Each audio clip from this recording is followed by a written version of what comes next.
Yes, guys, you know what time it is. It's your boy David at the Irish Hotspur, Ireland's #1 Spurs fan, Ireland's biggest legend, bringing you Conte'S tactics explained and why it is improving Tottenham, which Nuno couldn't do. It's going to be absolutely fascinating. A lot of time, effort, and preparation went into it. We do hope you really, really do enjoy it. And of course, as usual, we are joined by co-host Jack Kanicki. Jack Kanikalenko, how are you keeping, my man? Keeping pretty well, David. I would say last night, though, in the middle of the night, kind of woke up with a bit of kind of the fever chills. I was kind of shaking like Kerry Winks was, away from home at the test, kind of felt like I was in the trenches. But, I actually have recovered pretty spectacularly, I will say, just to, break down maybe what we've seen so far in Antonio Conte's system. Of course, David, we did another huge tactic stream, which I also thought actually went quite well, where we kind of broke down the different sort of formations that we might see under Antonio Conte, where he might kind of mix things up, where, personnel might change and whatnot. And for this one, we're kind of just going to break down everything that we've seen so far under Antonio Conte. What has changed in comparison to Nuno, what maybe works for us, maybe what doesn't work, but as well, we'll just kind of break down every single facet of Antonio Conte's tactics so far this season. I would say, you can't be any place else than other than this show right now if you want to be talking tactics and be thinking about maybe how Spurs have been so decent so far this season. No, 100%, and I definitely can't wait to get into it because it's definitely exciting and it's definitely mind-blowing, that's for sure. But look, let's welcome some of the Harris Army in, some of the Irish Hotspur Army, the Flat Cap Army. Let's see who we have in the building with us today.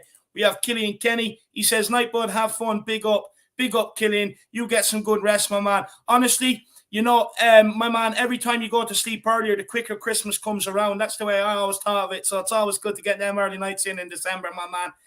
Aglea Kakaratis, aka Ellie, big up Ellie. Hey David and Jack, can't wait for your show to commence. Come on, you Spurs. Big up the start of the show. Woo! Big up Ellie. I hope you're keeping well. We also have Tottenham Tantrum Gold. Ladies and gentlemen, in the main event of the evening, the tactics show we've all been waiting for with the man himself, David Conte, Irish Hotspur Harris, and the main statsman, Jack Statsman Kanicki. Come on, you Harris Army. Come on, you Flat Cap Army. Come on, you Spurs. I mean, where else do you get welcomings like that? That's unbelievable. Big up Tantrum Gold. And everybody, get over and check out that channel as well. It's absolutely hopping right now. Spurs Talk Show, Sean. Big yourself up. Yo, what's happening, Spurs family? Everyone, big up Sean. Sean Butler from the fan show is absolutely brilliant. This is his new channel as well. Do check that out when you get time, guys. Absolutely. He's going to be putting out some amazing content. Paro Miguel Escobardo, big up Davide, Forza Jacko, come on you Harris Army, come on you Flat Cap Army, come on you Spurs, big up Paro all the way in from Lagos, my man. Isan Khan, hyped for this stream. Isan blew my mind last night with some of them stats, man. Absolutely rocked the socks off me, my man. Honestly, I had to go and find new ones. I couldn't find my old ones, man. Them stats are absolutely brilliant. Jack, you were like a proud father. No, I felt like, honestly, a proud father of the Flat Cap Army, all the Flat Cap scouts out there, David. I mean, they could teach lessons, they could probably teach university lessons on, breaking down tactics, breaking down the stats. And Izhan was doing that to me last night, David, the professor teaching, the professor himself. So Izhan, honestly, you're in your own caliber, my man. You're in your own breed. So big yourself up. And Izhan will be talking to each other soon. You absolutely smashed it, brother. Big up, Izhan. Big up. Old Soul also says, big up, lads and ladies. Come on, you Spurs. Big up, Old Soul. I hope you're keeping well, my man. Hope you're keeping well. What a legend.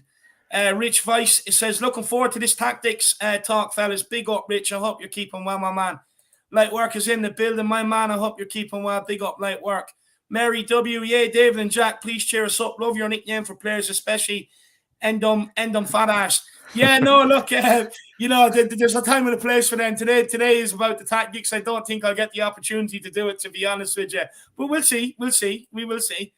Old Soul, anyone know who's available to play? My man, tune in for Stats with Jack tomorrow. I'm sure we'll have a bit more confirmation. All I can say is I'm not really supposed to, but our attack line should be good tomorrow.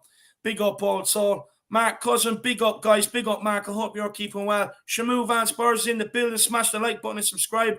A festive season to all the Harris Army. Big up, Shamu. Hope you're keeping well, my man. And a special shout out because he's the moderator. George is in the building. Big up, Dave and Jack, and all in the chat. Big up, George. Big up, George. I hope you're keeping well. We also have Aneta Okanabehiri. Just in time. Big up, my man. You are always in time. Look, it's never too late. These streams are always there. If you don't get to catch them, you can always rewatch them, my man. Brian Allen, Conte'S, big up, Brian. I hope you're keeping well. Uchechi and Duque. Greetings, David. Greetings, Jack. All in the chat. Come on, you Spurs. Another big up, great my man. Big up, Uchechi. Light work. Didn't know Spider-Man supports Spurs, but Mbappe. Yeah, no, I believe that's the guy that asked Mbappe to come to Tottenham, and he was like, no way. Yeah, look, Mbappe, you can stay over there in PSG. We don't want you. We secretly do, but we don't. You know, how dare you diss my club? How dare you diss my club? You know, go and take a penalty and keep France in the competition and worry about that rather than talking about Tottenham. But big up Spider-Man. Not a big fan of Spider-Man, to be honest with you, but he's representing Tottenham, so I might actually watch. A lot of, honestly, I would say we probably have more celebrities that kind of support Spurs. You know, David, got a high caliber of celebrities that support Spurs, which probably isn't a coincidence when you think about it. You know, because they know which club is the best club. They know which club is the right one to support. Through thick and thin. So it is maybe not a coincidence, Dave. It's probably not a coincidence. No, it's definitely not. Definitely not. Graham is in the building. Hi, David and Jack. Hope you are well. Graham, I hope you are well, my man. Big yourself up, brother. Big yourself up. I was talking to Philip about you. Philip singing praises about you, my man. Derek Hutchinson, big up, David and Jack. Come on, you Spurs. Big up, Derek. Hope you are keeping well, my man. Rich says he's digging the new background. Big up, Rich. I'm digging the name. Big yourself up, my man. Davey Tyson's in the building. Says, evening, people. Big up, Davey boy. I hope you're keeping well. Braden Hill says, can we win versus Leicester with only 13 healthy players? I mean, look, I've always loved the underdog. That's why I got into supporting Tottenham. You know what I mean? They were always the underdog at the time when I got into supporting them. And look, there's no reason why we can't. As long as we have our 13 best players, to be honest with you, that's all we probably really have anyway. The rest are all crap. So, you know what I mean? The rest that don't care or don't want to play. So, I mean, it's not more than usual, is it? Back in the day too, Braden, there only used to be like one sub used, if not no subs at all. So, they got to probably just tune into, the old days when players, had to basically stick through it. If they had, a bit of a hamstring pull or, a bit of like a twisted ankle, they just had to power through it. And, that's maybe, a bit of the lessons, bit of the hardships that they probably, I would say, deserve at this rate. So Braden, they'll learn from this, the good experience for them. Nick says, Jack, you're looking crazy. Jacko. Or looking cozy, I think he's saying. Yeah, I'm looking cozy. Oh, cozy. Yeah, sorry. with the booster jab. An R and an A. I am dyslexic, so excuse me, Nick. With the booster jab, need a bit of the warmth, David. Kind of going for the Darius look. Going for the Darius look. Rock the blanket, kind of the philosopher kind of look, you might say. With the blanket over. So I'm actually feeling, quite cozy, feeling quite smart as well with the blanket as well. So big up, Nick. And he did say cozy, not crazy. My bad. Martin Richard says, Dave and Jack, big up. Come on, you Spurs, in Conte we trust. Big up, Martin, boy. Hope you're keeping well, my man. It's always in Conte we trust, especially after what we bring you today. Yeah, honestly, I'm so convinced we're going to have we're going to be challenging next season for trophies. So convinced by it. I mean, if we can do this with the players we have, imagine if we had better quality players in them position. My God, honestly. There'd be no wheels left on the train. It'd be ridiculous. The truth sets free. He says maybe Jack can help Bielsa with his tactics. Big up. Yeah, maybe he can. Maybe he can. You're definitely right. The truth sets you free. Bielsa might need it. They're getting slapped right now. Yeah. 7-0 by City, I believe. Spurs 72. Yikes. Jack and David, best part of the evening. Chat. Hope you guys are well. Big up Spurs 72. This is my favorite part of the evening too. I get to rejoice with all you Spurs fans out there, all you Spurs peeps. Mark Coyle says, what's the crack, lads? Come on, you Spurs. Big up, Marky boy. Kuva 99's in the building. Big up, Kuva. Says, evening all. What a man. What a man Kuva is. JC, good evening, gents. Hope we're all feeling well. Big up, my man. Big up, JC. I hope you are keeping well, brother. Zoe's in the building as well. Big up, boys. Big up, Zoe. Hope you are keeping well. And who else have we got to say hi to?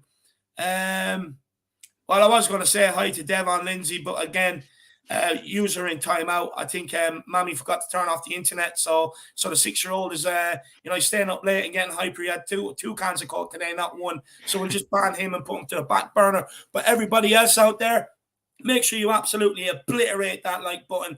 Smash that subscribe button if you are new. I want to see screens broken. You want to hit that hard, especially after this show. You want to be a part of this journey. And also feel free to get the super chats in. It is an awesome way to support me and Jack on the journey.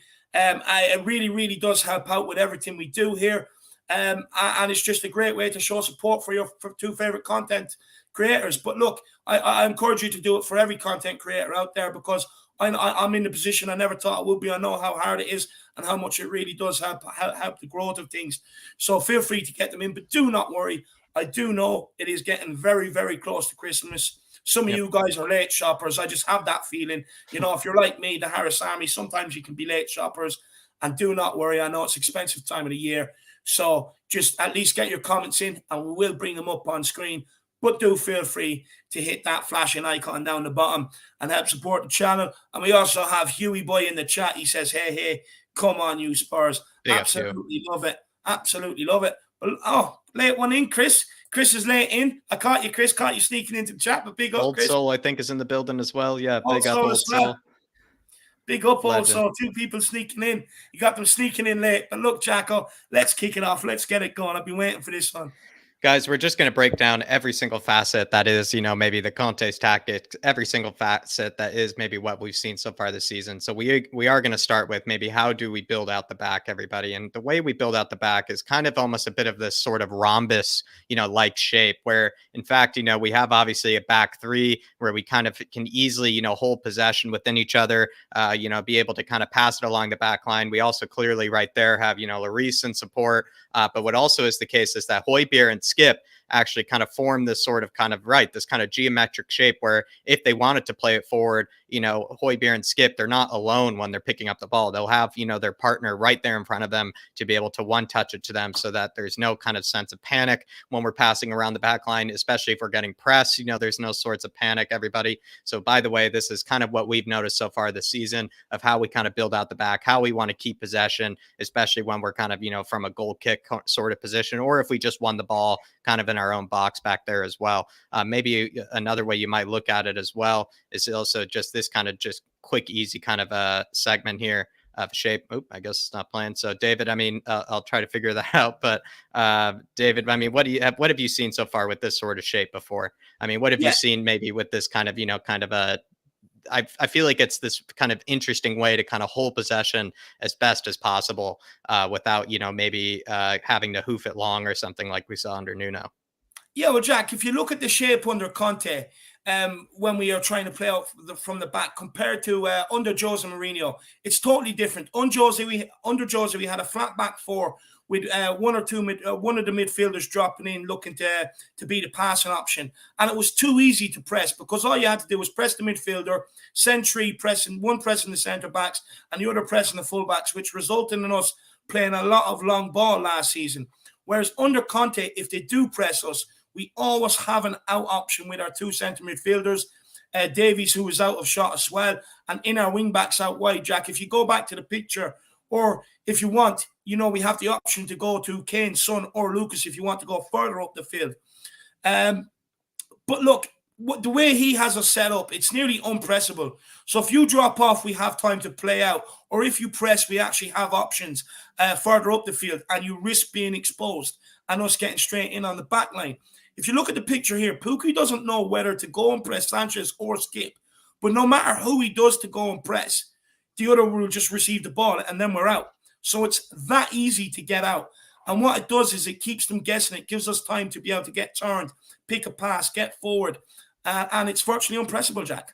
Yeah, and so now that we have, a bit of a diagram here for you, everybody, this is kind of what David was talking about, especially with Ben Davies, because Ben Davies and Sanchez, they will stretch out very wide, which if we're kind of playing as you can maybe tell everybody, against like a very conventional sort of 4-2-3-1 kind of shape, which is, almost one of the most common formations, you might say, in the Premier League at this moment in time. When you have 3 in the back and Højbjerg and Skip kind of taking, the space in behind kind of the striker and in front of the midfielders, it just makes it so that, you can be able to pass amongst each other very easy. It's a very safety and kind of security kind of focus sort of possession. It's not like, the likes of other kind of teams that try to hold possession and try to maybe, do something super progressive. It's actually just a way to keep, kind of your shape, to hold a bit of security, especially when being pressed, where there always is going to be an option. And that will be a theme, I would say, this sort of kind of building out the back, as well as other, kind of systems of Antonio Conte so far this season is, having options, not putting a player in a position where there's only, let's say, David, like one one or two options, or,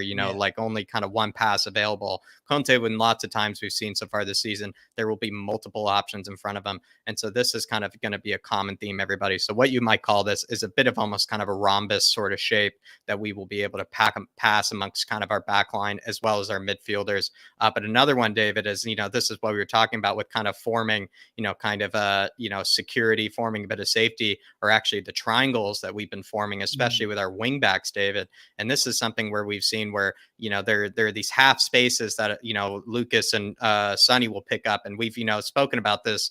We will speak about this later. But what you will see is that no matter where we are in the pitch, when we do have the ball, you will find that there will actually be a quite narrow sort of shape, or even a very kind of close quarter kind of shape that we will have, where players actually will have options in front of them. They will have, a bit of triangles, in front of them, so that, they will have someone to play to. So we can do a bit of that quick one-touch passing. I think what a lot of people said in the beginning of the season as well, David, they were saying, oh, like, look how much, quick one-touch passing we're playing.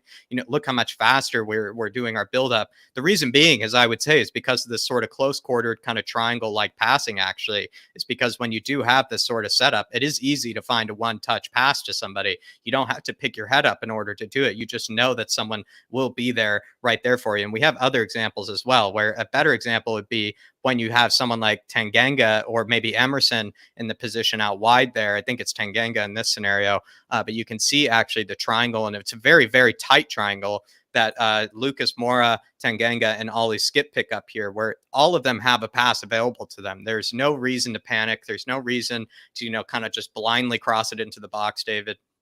There's no reason to just hoof it into kind of no man's land.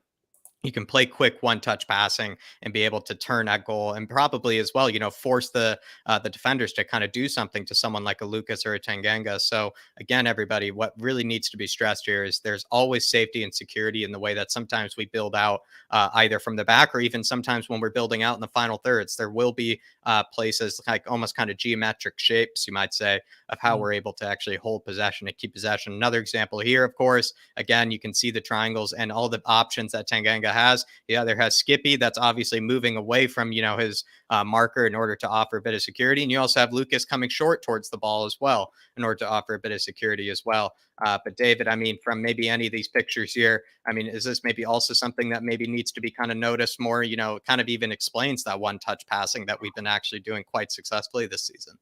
No, look, what you're seeing here will all correlate to further on as we get into it, and why these triangles are so important, and why Conte is trying to create them. So the whole idea, Jack, of creating the triangles is to always have a 5-10 yard passing option when on the ball and keep possession. And also, it means you have overloads, because if one player goes, you also have two options to pass it to. But what it also does is pull opposition out of shape, because you were always picking up the ball in them little half pockets of space. And what it does then, it draws them out of their positions. They get pulled into areas that they don't want to go. And then it creates space in other areas for us to attack, which is why you're seeing so much going forward from everyone in the build-up play. And not just one or two players like it was last season with Son and Kane. The reason why you're seeing Reguilon, Emerson, Skip, Højbjerg, Lucas and all involved is because it's all these pockets of triangles. And what Conte is asking them to do, it's absolute genius, because what it does do, it frees up the space that you're seeing Ben Davies occupy going forward, Højbjerg sneaking in at back post and stuff like that. By doing all these triangles, it literally is pulling everyone out of position. And that's why you're seeing us create so much more now than what we were under Nuno. Very well said, David. Very well broken down. So we will, as we always do, bring out kind of a bit of the tactics board here and kind of just show it, more in kind of just a regular kind of 2D kind of form. Again, we saw that with Tanganga earlier, where you see someone like Lucas and Kane, I guess, in this scenario, forming a bit of a triangle. And then as well, if he were Emerson to give it up to Lucas or Kane, there's then another triangle in order to support with Sonny out there as well. You could even look even a bit further too, where you could technically have Sanchez there in support. Basically, the whole point is that the wingbacks, when, stretching wide, they actually form these sort of shapes where then holding possession out there is actually should be quite easy for them. They should have options. They should be either able to take it inside, take it out wide, or be able to find a pass inside to anybody. They should not be able to panic. In fact, they almost have no excuses, I would say, to panic in these scenarios, because there always should be options for them. And that's what we've seen so far this season. Another one as well, again, where the wingbacks will always have choices, even under pressure. You can even see from the opposition right here, maybe this would look like a scary scenario, but when you actually think about it, Emerson has 2, maybe even 3 different options here in order to maybe get out of this situation. And also as well, when if he were to give it to a Lucas or Skip in this situation as well, they can turn and look upfield and then find maybe someone else, that's maybe unmarked in this position as well. So again, when we do find our wingbacks in these scenarios, they can always just give a nice, easy 6-yard pass. And that also must be stressed, is that these passes aren't difficult because they're usually 7-yard, 8-yard passes at the end of the day. They're not really like, very intricate outside the foot, or kind of passes that really require a lot of skill. In fact, you could probably put maybe David like an under 6s player in these positions, and you would still be able to find these sort of passes in these positions. So again, everybody must be said that when you find yourself in these kind of triangle situations, it is actually quite easy to be able to build out.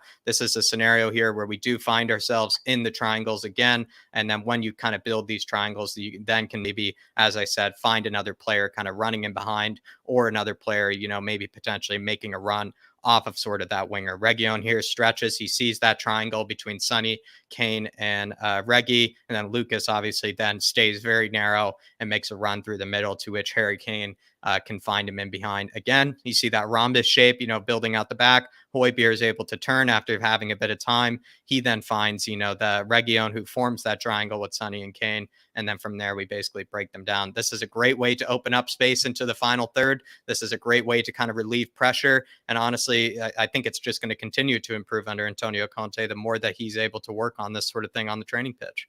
And may I just add to that, Jack? The reason why it's so important, and the reason why I don't think you are seeing the likes of an Ndombele and a Dele Alli, is because they are a bit lazy. He cannot afford to have lazy players out here trying to play this way, because creating the triangles involves everybody staying switched on, everyone bursting their gut to be able to create that option, and basically just not being lazy.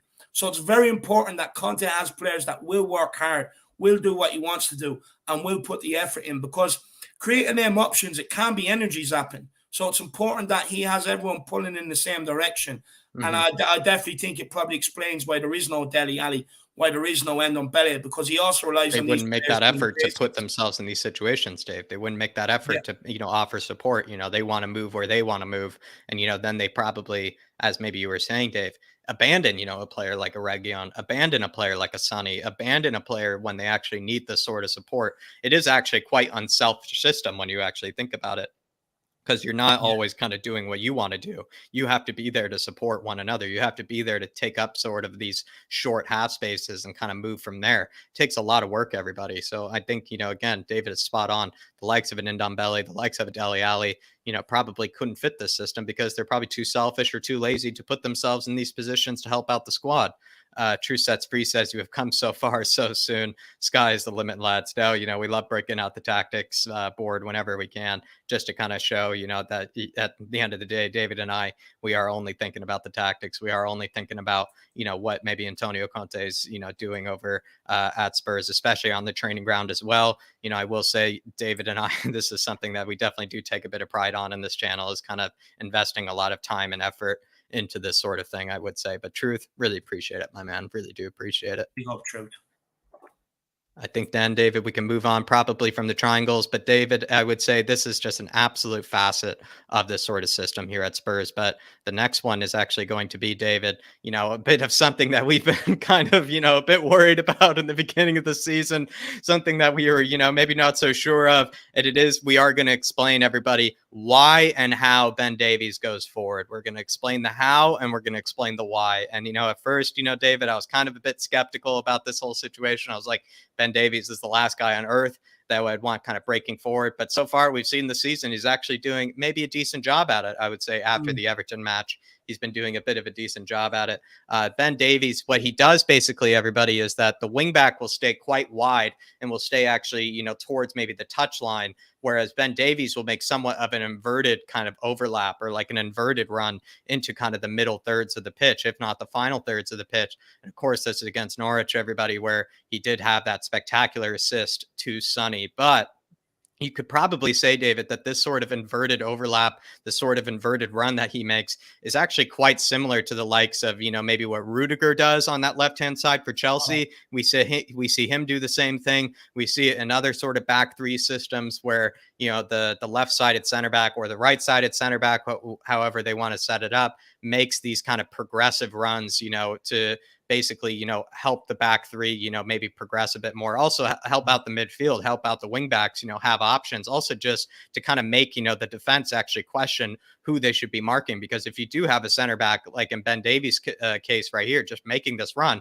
eventually you're going to have to honor it. And kind of what happened against Norwich, Dave, is they didn't honor it. They actually kind of thought maybe it was a bit of a decoy run or something like that. And so what Skippy did is he just fed him. And then from there, Ben Davies actually did quite well with it and was able to feed Sonny. So everybody, again, a great example or a great kind of comparison would be kind of what Antonio Rudiger does over at Chelsea. But David, I mean, from this picture, what have you seen from Ben Davies? Is this maybe correct in your eyes? Like this whole idea of, it's not like he's making an overlapping run outside the fullback often. He's actually making it inside, the wide wing back. So it's actually more of an inverted run.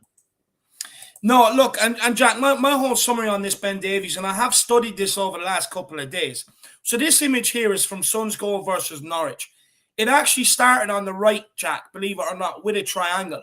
And then I think it was Matt Doherty that crossed the ball. Ben Davies picked it up, played a 1-2 with Skip, and that's where you have him now, finding himself in this position. Obviously, we know what he goes on and does there. He ends up running into the box. Harry Kane here, he ends up running into that space there, pulling that defender there, which then creates the space for Son to receive the ball and shoot. Very, very clever goal. Very clever. But where am I? Yeah, but basically, when the ball is out on the right-hand side, Jack, and I've noticed this, and it's usually when it is out on the right-hand side, and whether it is a cross or is recycled across the middle using Skip and Højbjerg, Ben Davies will actually break forward to create an overlap, aka passing option, extra midfield option, whatever you want to call it, to help transition it over from the right-hand side to the left-hand side without us actually being lopsided. But because Kane will go and be an option in the triangle, sometimes Son then drops into the middle to fill up the void that Kane left. Because we've seen it at times. You go back and look at the Brentford game, the Norwich games, sometimes down the right-hand side, when we are doing the triangles, and it's more so down the right-hand side, Kane comes across and gets involved. And what happens then is when Kane pulls his man across, Son then drops into where Kane has left a gap in the middle. And then what that does is that brings in their last defender. And you always see a gap in behind, whether it be Højbjerg exposing it or Ben Davies getting up there. And what it actually does is he fills the void left by Kane, and then it just creates havoc for defenders, and so often leaves space for Højbjerg or Ben Davies to drive into behind the defence. But this also happens because of the confusion that the triangles and overloads are causing, pulling in the opposition all out of place and creating the spaces. And for me, I agree with you. I actually do liken it to like what Rudiger is doing at Chelsea. And again, for me, it just goes to show, link back into the triangles, that it is the reason why we are creating more chances under Conte than what we were under Nuno, because Nuno had a very rigid formation. Everyone had their areas of the pitch, and that was that. There was no real movement or free flowing. But it definitely explains why Ben Davies is in the box an awful lot more. Because when the ball is down the left-hand side, he tends to kind of create that bit of space for Reguilon to kind of keep out wide. He kind of fills up that middle void. But when the ball is on the right-hand side, you will always see Ben Davies breaking down that left-hand side and trying to fill that space left by Son and Kane being dragged across to provide options. Well said, David. And I think, just like you said earlier, it just creates havoc, just, maybe forces, the defenders to have to kind of break their shape a bit, and have to honor it. Because if like they did, in that goal that he set up for Sonny, they didn't honor it. They didn't respect it. And then look what happened. He was able to give a nice, easy pass inside the box as well, over to Sonny. So everybody, we basically two different sort of animations here for you. Basically this sort of Ben Davies kind of like run. We see where, Højbjerg, if Ben Davies makes this sort of inverted underlap, as maybe Ishan said, what happens is Højbjerg then kind of fills in that sort of back three position Mm. sometimes for the likes of Ben Davies. Then what we saw, what David was talking about earlier, Ben Davies continues to keep this sort of inside left position, forms a bit of a triangle here between, Sonny, Region, and Davies here. And then what happens is that Davies then is able to carry the ball forward here. He's able to look, he's able to find space. He finds Region. Region slips it right back to him, almost exactly similar to what we saw against the likes of Norwich, and then is able to find, Sonny in the back of the net for it. So everybody, again, what we've seen this probably countless times is Ben Davies, he plays it out to Region, and instead of, kind of dropping back, David, he in fact actually sprints forward through that inside left channel and is then able to form a bit of a triangle amongst the forwards as well as the wide wing back. He then picks up the ball again, carries the ball forward without losing it, and then is able to slip, a ball either across the 18 or across the 6 to one of the strikers to, put it in the back of the net. It just creates a lot of problems, this sort of run and the sort of ball carrying ability. Ben Davies, I would say, actually, in terms of what we have at our disposal right now, is actually, I must admit, maybe the best player for this sort of kind of role, for this sort of ball carrying center back. He actually might be the best of this moment in time. You might say Romero wouldn't be half bad at it either. But also, I feel like Ben Davies is, to a degree, kind of, this is what makes him kind of that specialist in the left-sided center back position, because this is exactly what he can do. But like David was saying earlier, you form that triangle, he continues to make that run, and it causes a bit of chaos. We have another bit of animation just because we love you guys so much for it as well. And in this one, it is just kind of a bit more kind of maybe realistic, not as kind of broken down and kind of a simplistic way. This one is a bit more complicated as well. It's more or less a bit of the same movement, where then Harry Kane is actually, dropping deep to find Sonny, who then plays it in for him. But again, Ben Davies and Højbjerg kind of switch with each other, and Højbjerg covers for Ben Davies in that left-sided center back position, and then Ben Davies just surges forward, finds the likes of Harry Kane, and then we just go from there. But David, I think we basically explained, what makes, Ben Davies, kind of position, kind of so unique in this, scenario. It is the ball carrying center back. It is the center back that even Ishan was saying, last night as well in the fan show. It's that position where you have to carry it out the back three. You have to have someone that's confident on the ball. You can't just be a good defender. You also have to be confident on the ball and capable of, kind of taking the game to the opposition, carrying the ball progressively, and then going from there. And, Ben Davies at the moment is kind of our best option. Yeah, and look, what makes it so unique is because he's heavily involved, whether it's down the right-hand side and it's being coming across into the left-hand side. He's very heavily involved. He creates options. Whether it's carrying the ball out from the back and down the left-hand side, he creates options. Basically, what Ben Davies is being used as is he will come out of the fence. He'll be used as a third man in midfield at times, and then a third man or an extra man going forward. And that's basically what his job is just to keep creating havoc, overlaps, underlaps, everything. That's what his job is. And it's working an absolute treat right now.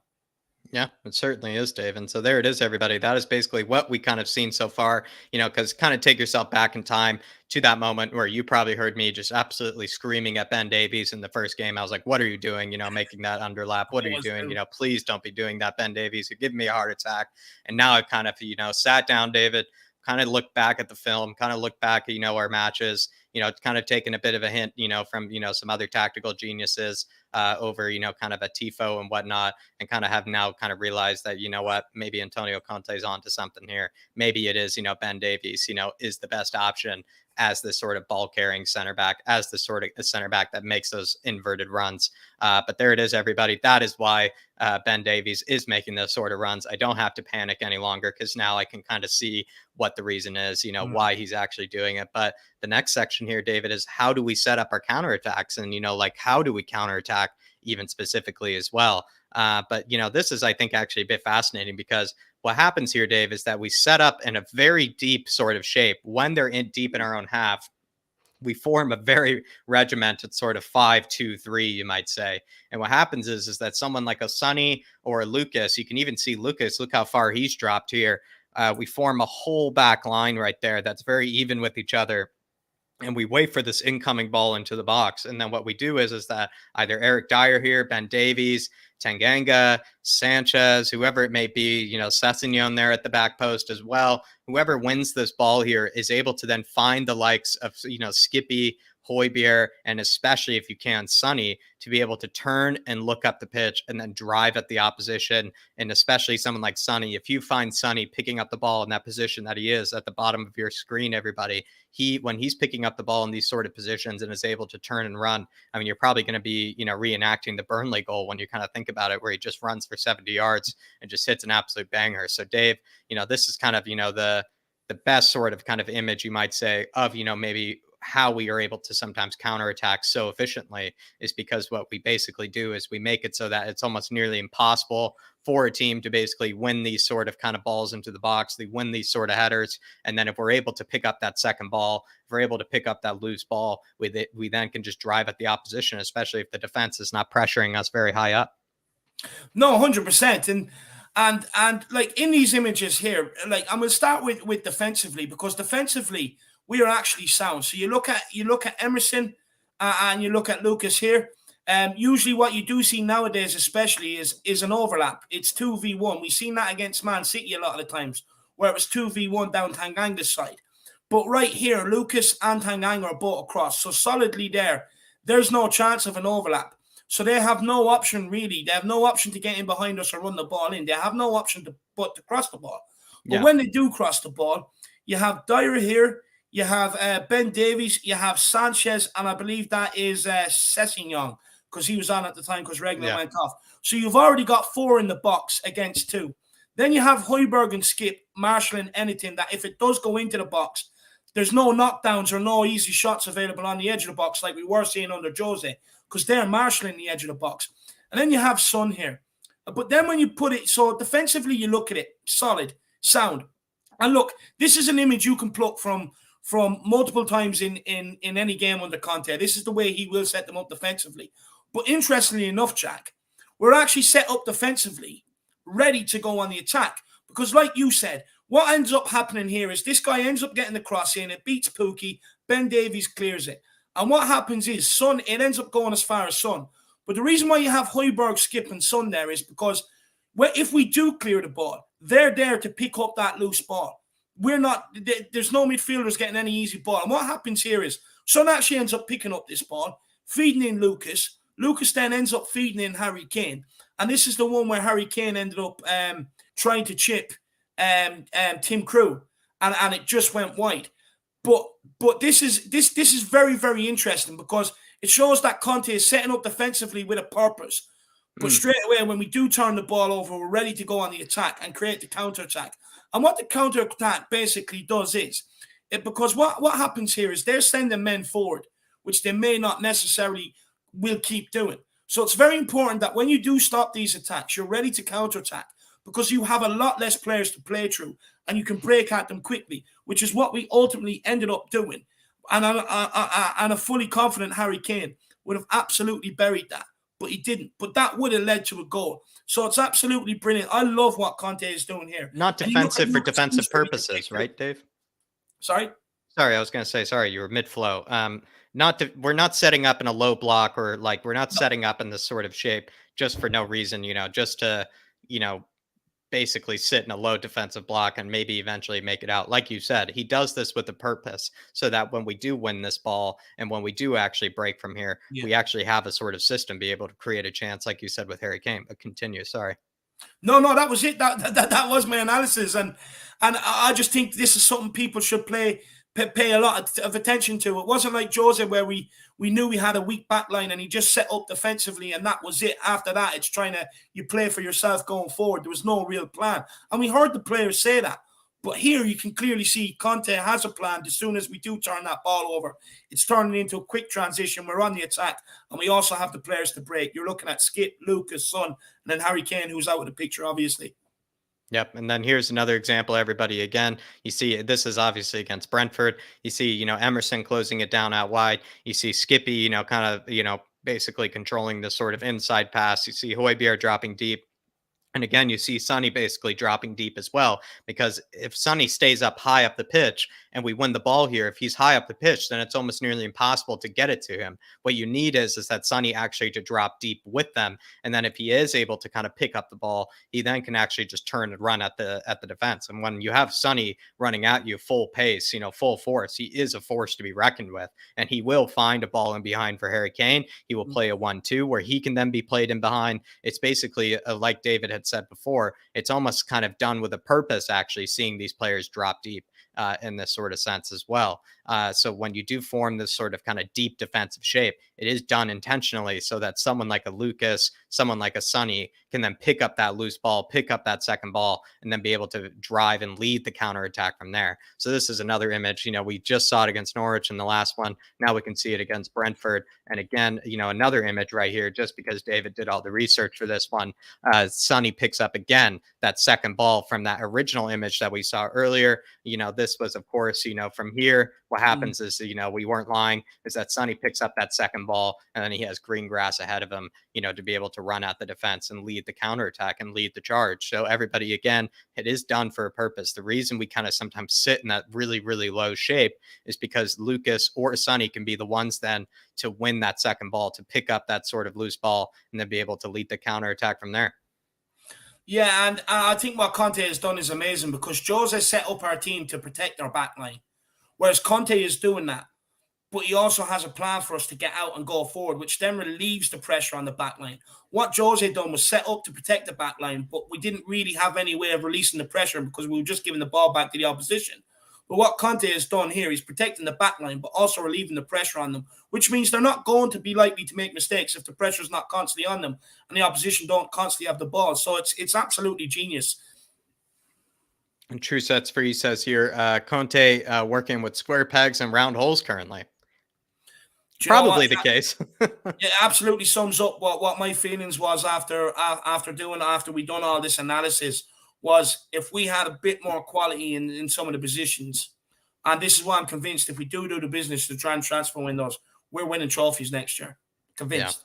Yeah. I mean, seriously, if we just need, somebody to be able to help out some of these players, especially, I would say, potentially, just bulk up this midfield a bit. I think Højbjerg and Skippy are doing an absolutely incredible job, but you can't just rely on those two. You can't just play those two for every single match. You need someone to maybe offer something a bit different, as well as just also help them out, I think, as well. And then, of course, maybe even, bring up, a bit of competition for the likes of Sonny, Lucas, and Harry Kane up top as well.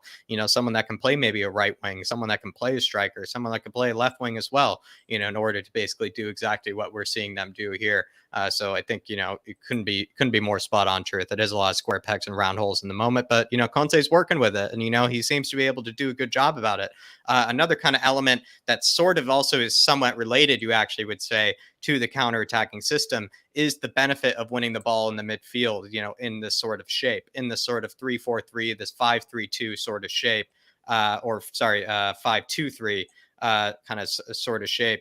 You can actually find a way to, be able to break, from the midfield if you're able to win it. This was a moment in time when we saw actually Skippy get stuck in on one of the central midfielders of the Canaries, and was able to then find Sonny and Lucas and Harry Kane able to pick up this loose ball. I mean, David, when Skippy wins this right here, look how many, there's no way that we're not picking up this ball here and then driving at the defense. I think that's what makes it brilliant, again, is that you said this, with the likes of Norwich, they love to pass around their back line. They had no problem, passing it amongst, their back three, their back five.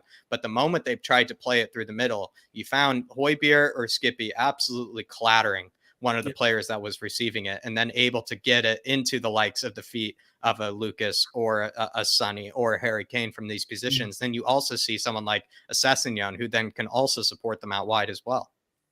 No, it's absolutely genius. Look, when Kane, Son, and Lucas do press, and our fullbacks go with them, because look, we don't do it all the time, But they what sometimes what it does do is, especially when the fullbacks go and press the wide option, it ends up forcing them to try it play in the middle. And we've seen this against Norwich, Jack, where they were trying it and we were turning the ball over.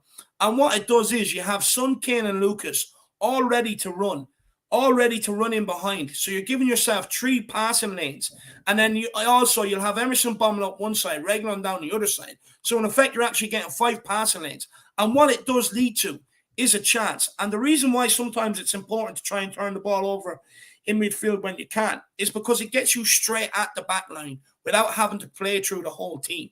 And it usually ends up leading to a chance. So, but look, as we go on to the next pressing part, I'll also tie it back to this, and you'll see what I'm getting at. But this is part of some of Conte's plan, when we can get the high press on and when we can get Kane, Son, Lucas, and the wing-backs up high to press. This is sometimes what they try to do. So absolutely, I love it. I love it. We see, look, let's be honest, we did see this sometimes under Nuno, where we were trying to force teams to pass it in the middle to turn it over. And maybe it's just a bit of a continuation that Conte is trying to bring in, because he knows we have 2 ball-winning midfielders in there that just love winning the ball. Yeah, we just have 2 guys that just get stuck in for a living, Dave. And what happens is that when one of them wins it, the other one who's, both players are excellent at, ball recoveries, Dave. Both of them are excellent at second balls, because what happens is in this scenario, Højbjerg wins it, and then Højbjerg then can find Skippy, who Skippy is an excellent ball carrier in the midfield, then slips it in behind for Sonny. It's not too complicated, but we've seen it before, especially in the likes of when Højbjerg, I believe, won the ball, then Skippy picked it up, carried it forward, and slipped Harry Kane through and behind. For I think that Brentford match, actually, when you think about it as well. So again, what basically the case is here is that we do allow, teams to basically pass it in areas that we don't seem dangerous. But when they do try to get it into the middle of the park, which is for most teams the most dangerous area for maybe a player to pick it up, we do have 2 kind of just absolute hard men in there that have no problems or no qualms with absolutely killing somebody in there and then maybe getting the ball forward from there. So again, everybody, it is, a major part of this sort of system. Just another one, again, just because, David and I, we do love you so much. Here's another one as well of maybe just, the likes of Skippy and Højbjerg winning it in the midfield, and then they can just break and counter again. It's another version of the counterattack, you might say. It's just kind of, instead of maybe counterattacking from the back line from deep in our own half, this is kind of a situation where we kind of just counterattack from the midfield. And, we will kind of break down maybe as well how we press in the sort of shape, like David said, but this is basically another way that basically we can counterattack. It is just our ability to win the ball in the midfield. And again, I'll just quickly add, again, it's why you don't see Dele Alli playing in there, Ndombele playing in there, because he needs midfielders with high energy and who are proactive and not reactive, and who wants to turn the ball over, who wants to do the ugly side of the game as well as trying to do the good side of the game. So that's why you're seeing Højbjerg and Skip rolled out every single week in that position. Well said, Dave. Actually, that's exactly why they're not in the side at the moment in time. But again, this is, I think, relating to, I think our counterattacks, relying on, recovering the clearance as well. So going back to maybe that sort of counterattack sort of, animation as well. This is where David was talking about. Ben Davies wins the clearance from, deep line position. And then from there, we find the likes of Harry Kane, who can then slip in somebody else, or maybe someone like a Sonny. We'll just play it one more time. It's really, again, not too complicated, this one, compared to the ones that we've shown before. But you find yourself in a position where then Ben Davies, you have plenty of support back there. Skippy or, Højbjerg can pick up the loose ball. They then find one of their forwards who drop deep into the half space and then are able to go from there. But again, everybody, this is kind of how we kind of sort of counterattack. This is the system that we find ourselves counterattacking in. But David, we're going to move on to maybe how the front 3 presses. Yeah, no, I'm absolutely loving this. So yeah, Jack, look, do you want me to take this away, or do you want to take it away? Yeah, no, you take away the press here, Dave. This is, Brentford, they're trying to play out of the back, from a goal kick here. I mean, what are you seeing in this scenario, Dave? Yeah, look, first of all, I'd say this is something that was described as a hot take. Apparently, you had to be a coach to understand this, and it didn't happen, but it did happen. As you can see, the evidence is here.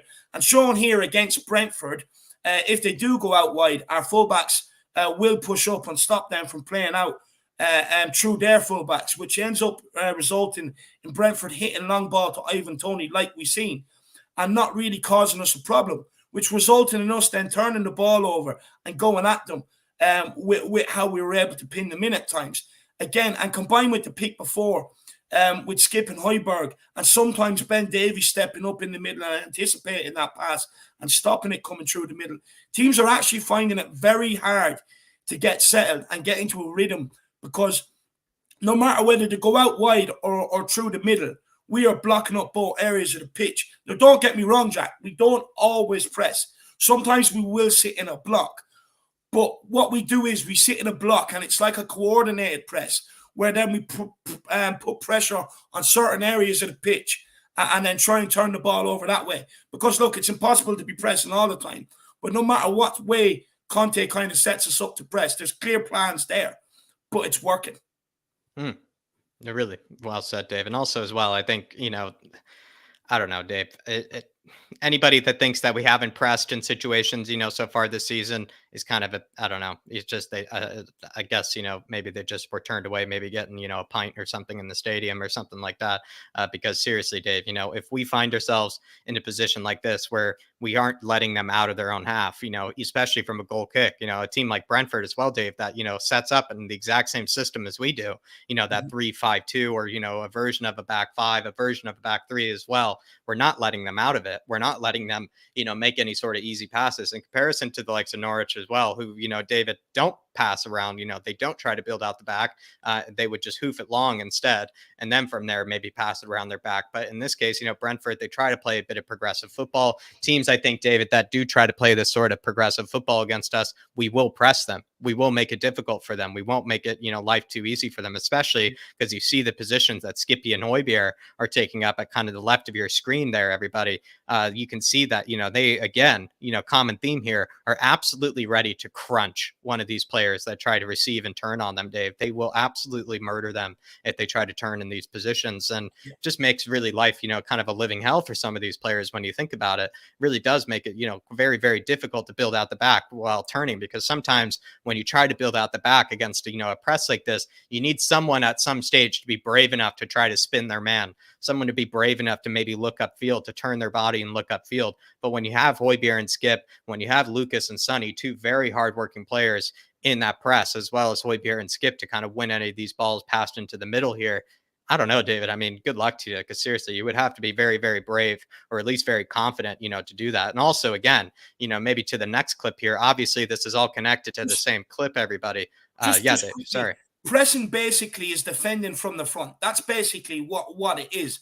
But again, doing this when we have the opportunities to do it, again, it takes pressure off the back line and our midfielders, rather than just sitting deep into a block. Yeah, it is pressing.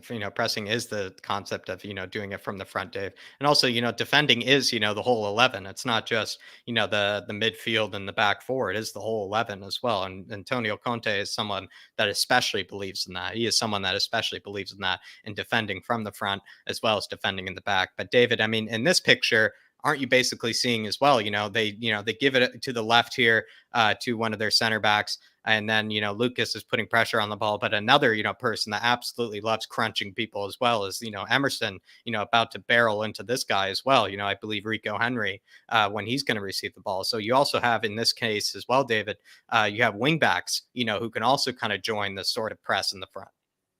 Yeah, and look, it'd be the same over the left-hand side. If it went out the left-hand side, Reguilon would be there. And it's important that we do have pace in them areas, that they can get up there and make that ground quickly. The wing-backs are very, very important in this formation, defensively and going forward and in the press. Very, very important. And look, again, to pass that into him, his only option then is to go along to Ivan Toney, which we did see, which we seen them do. They had no options to get out from the back. And basically, when you go along with the ball, and the reason why a lot of teams have stopped trying to do it is because basically it's 50-50. There's a chance you're giving the ball back to the opposition, and you don't want to be doing that.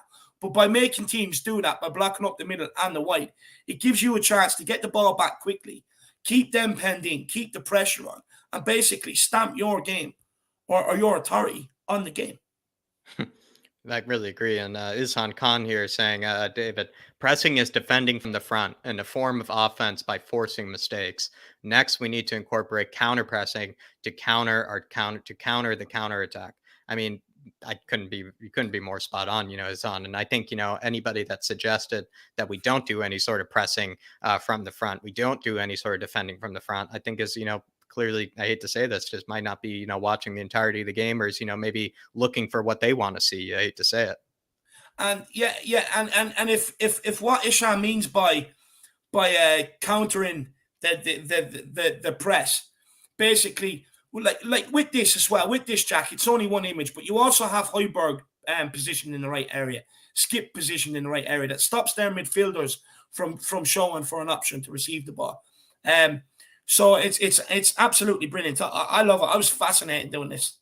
Yeah, I mean, this is a great image that you picked up, Dave. It certainly is.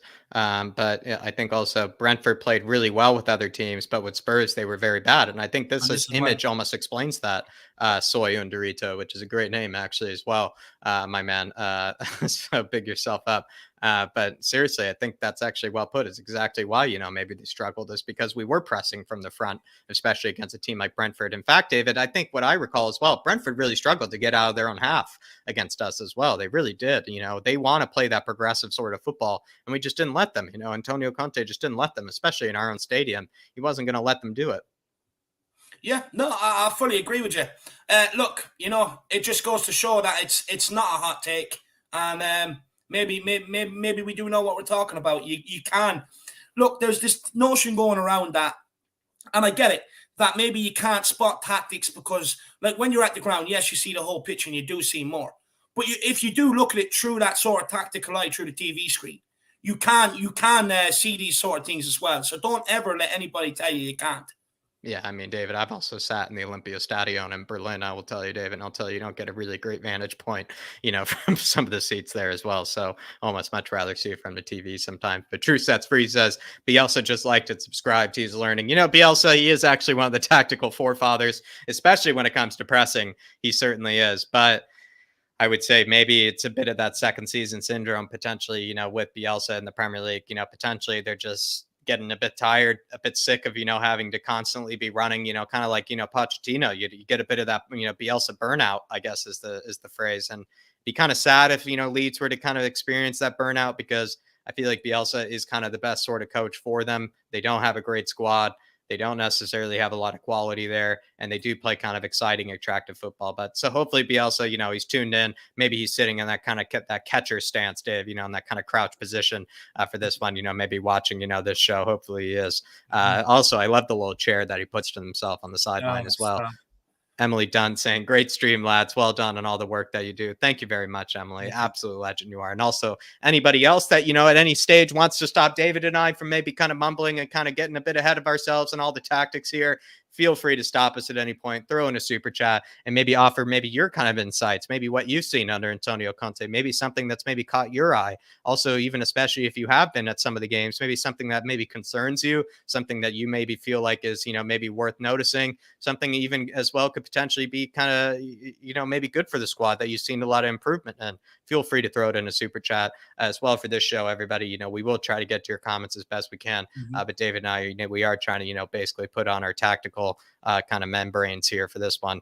But big up, everybody. Really do appreciate all the support as per usual. But yep, this is, two of the images of us pressing from the front, everybody. Again, we did see it, against the likes of Brentford. They really struggled to get out of our own half. And these are kind of the two scenarios where they just made it extremely difficult for them to even, be able to play through us. And you can kind of see that right here from these two images. But we're now going to move on to the benefits of how we defend. And this is more kind of analyzing, Dave, our sort of shape in this kind of, back five, back three sort of shape. And in this scenario, this is when, the midfielder, Dave, he has it right here on the left side, at center mid here. He has the ball in this position.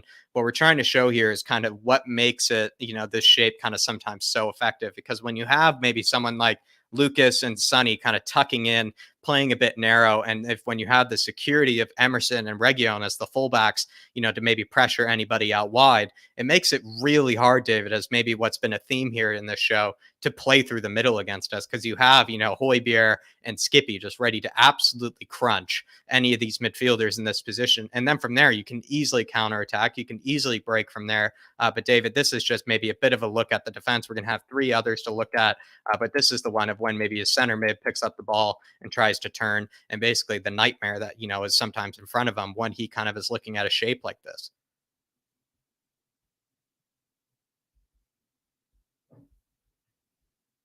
I think you're on mute, Dave. Sorry.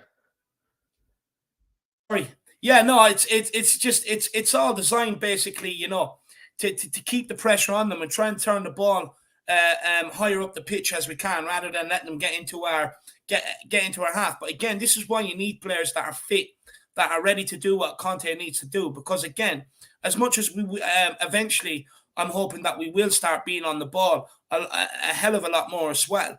But when you don't have the ball, you need to work twice as hard. When you have the ball, they say, especially trying to play this way, they say when you have the ball, that's the time for you to take your rest. When you don't have it, it's the time for you to get to work.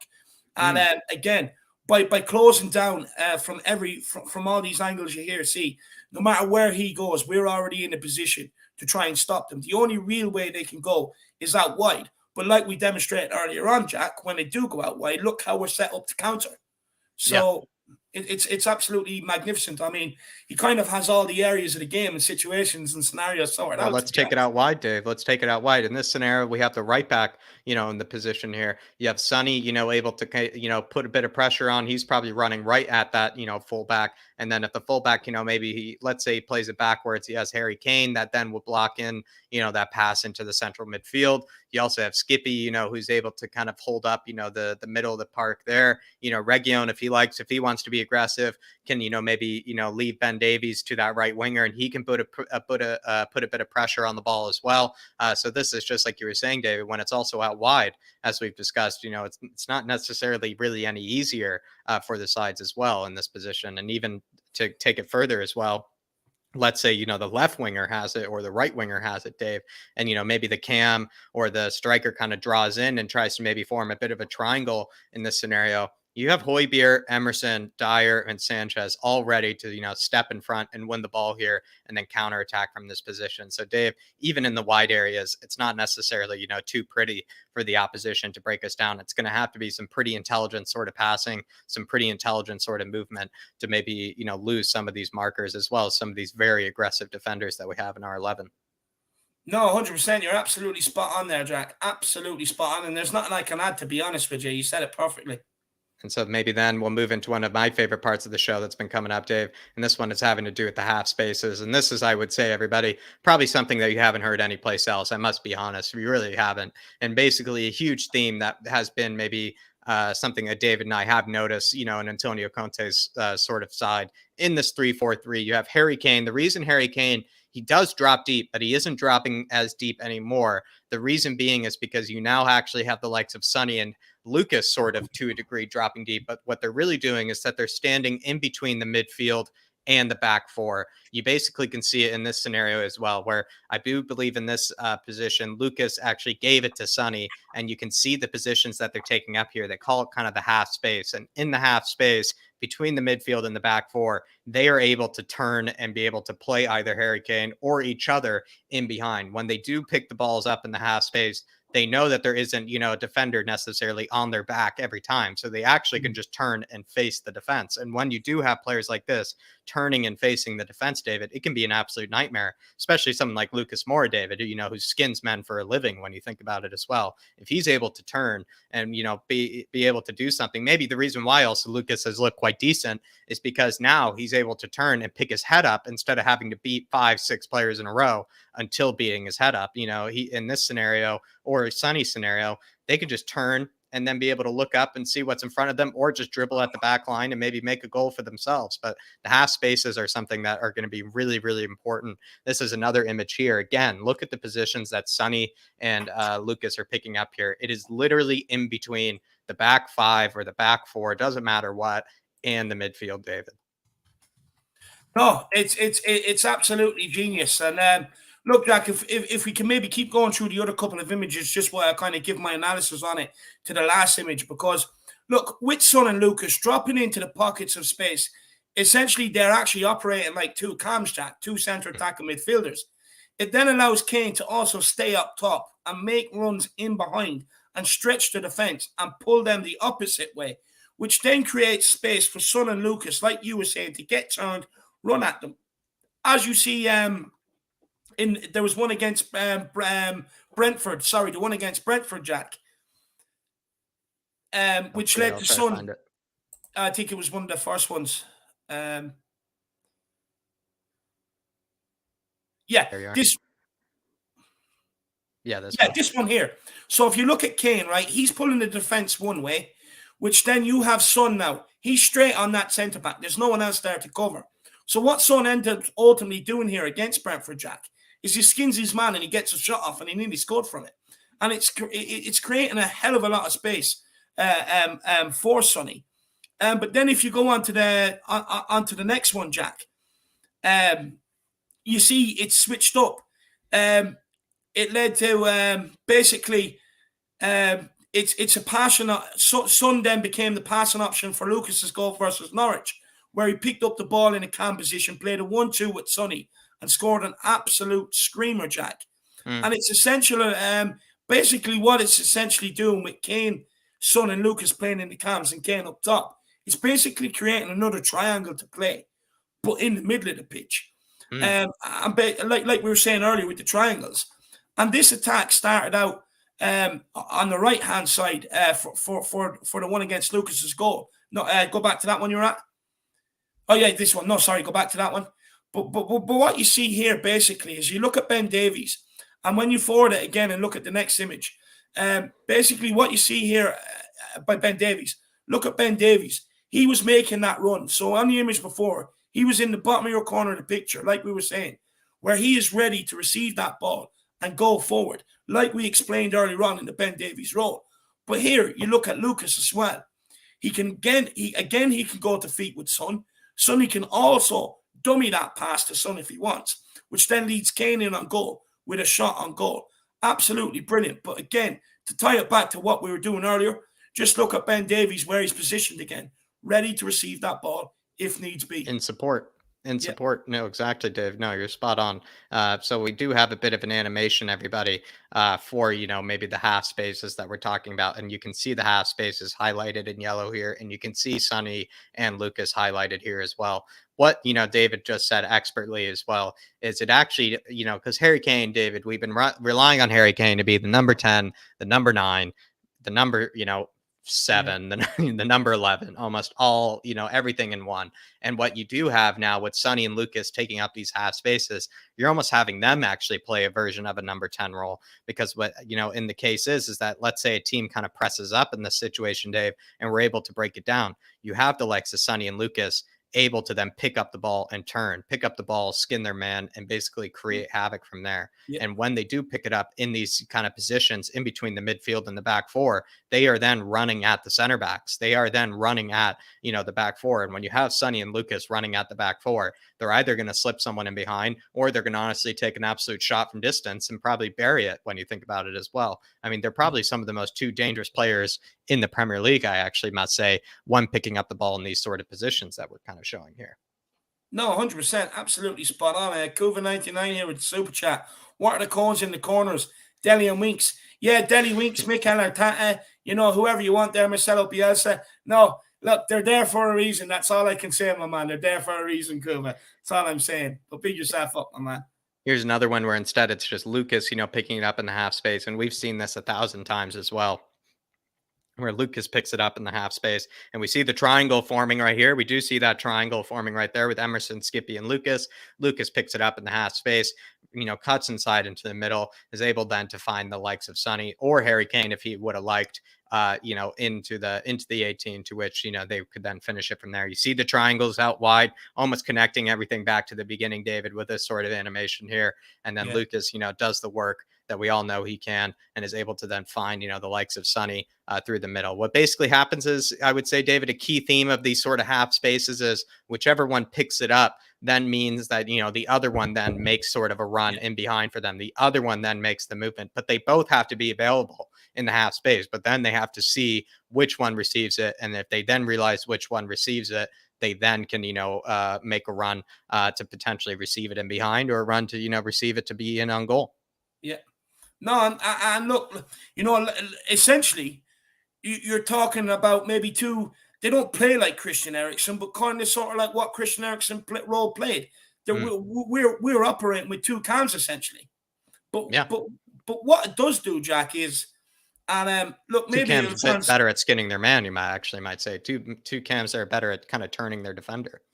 no, they definitely are. And there is a reason why they're playing narrow. And when we get into the next section, I'll tell everybody the reason why, the benefits of them playing narrow. Let's move on to it then.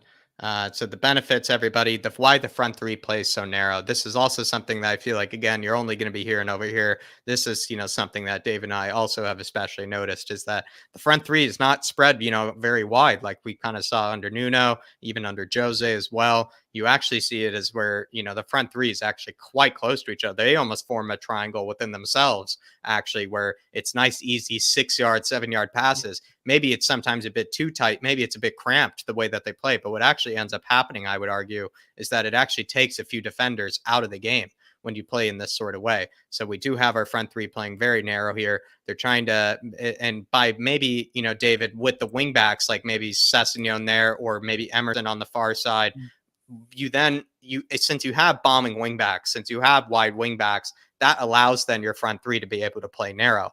And when you have a front three playing narrow, then you do have technically 3 forwards running at a back 4, a back 5, whatever it may be. But that would be frightening for any sort of defense. And so then they're able to just do little 1-2s with each other, David. They're able to do quick touch passing. They don't have to worry about, having to make a difficult pass to one of their teammates. And they can then from there be able to play it in between the lines actually quite easily, because they're playing so narrow. It's actually a bit ironic, I would say, Dave, where when you do play narrow like this, it sometimes is easier to play between the lines. No, it is. And look, playing narrow, so having all three play close together, it's very important, as they are all creating space for each other as well, Jack. As you see here in the first image, Lucas is on the ball. He's playing it into Harry Kane's feet. Now, what Harry Kane ultimately ends up doing here is actually doing a step over or leaving it run to Son. And Son shot and then Kane tried to get his foot on the end of it, when really Son should have slipped Kane back in. But what it did do is, Kane has the option. He can either dummy it, he can take it into feet, but then when he does dummy it, Son's also running straight in behind him, so you can afford to do them dummies and little intricate pieces of play like that, and keep the attacking fluid, because you have that option, because Kane knows Son is close to him. But the reason, and as well, if you look at Son, Jack, right, with Son, when we were playing him out wide, everyone knew what he wanted to do, which was cut inside and have a shot. But now you're playing him in the central area. He can go down the left of you, he can go down the right of you. And it gives him more options to get his shots off, which we have seen over the last 2 games. He'll cut inside and cut outside. But also with Lucas Moura, Jack. Look, we all knew Lucas Moura out wide was a problem. We know his best position is in at number 10. So what Conte essentially has done is fit Lucas into sort of like a number 10 role, and get him back to playing where he plays best, which is in the middle, creating havoc, direct runs at opposition teams. It's absolutely genius. And it's probably a case of him getting a player back in a position where you see the best of him, and us getting and him getting the very, very best out of him. Absolutely brilliant. And then another scenario here again is, Skippy is on the ball here, everybody. And look how narrow that front three is. Look how narrow that front three is. Skippy, he has all the options in the world. And whoever he passes it to, whoever receives it then is able to run at that back 4, able to run at that back 5, whatever it may be, and then be able to find, their fellow teammate without having to make a really long pass or having to make a very difficult pass. And actually, like we said again, it does ironically make it easier actually to play between the channels, play between the lines when you actually play so narrow like this. And the reason you're able to play so narrow, though, is because you do have wing backs that are able to stretch the defense as well. We are kind of using the same image again, Lucas's goal here. Look again how kind of narrow the front three is here, everybody. Have Harry Kane, who potentially could receive this. You have Sonny, who's kind of picking up a number 10 position here. And it is just quick one-touch passing that does make it easier, to be able to, connect the front three. The front three are able to have a lot of fun together. But what's very important, and you can see it at the edge of your screen over there, Tanganga, you need to have someone like a Tanganga or, Sessegnon or Region on the opposite side to keep the width and keep maybe this fullback that's in the top of your screen there honest, because that's how you're able to play narrow, is when you have wing backs that are bombing forward to keep the defense honest, everyone. So that is an important sort of way to look at it. Yeah, Dave. And just quickly, Jack, I do want to add that what it also does, Jack, it also really does help out Skip and Hoiberg a lot more in the passing department, because they have a lot more options centrally and Yes. not just having to try and turn and go out wide to Son or out wide to Lucas, or just having Kane in the middle. But what it also does, it gives the back four a nightmare, as you were saying, as they don't know who to mark. The fullbacks don't know whether they're going to come inside and help out the centre backs, so that it's not 3-on-2 or 3-on-3. But then they also don't know whether they need to stay outside and cover our wing backs. So essentially, we have an extra man through the middle while also keeping our width and the options outside. It's genius. No, David, that was actually perfectly stated. That really was actually.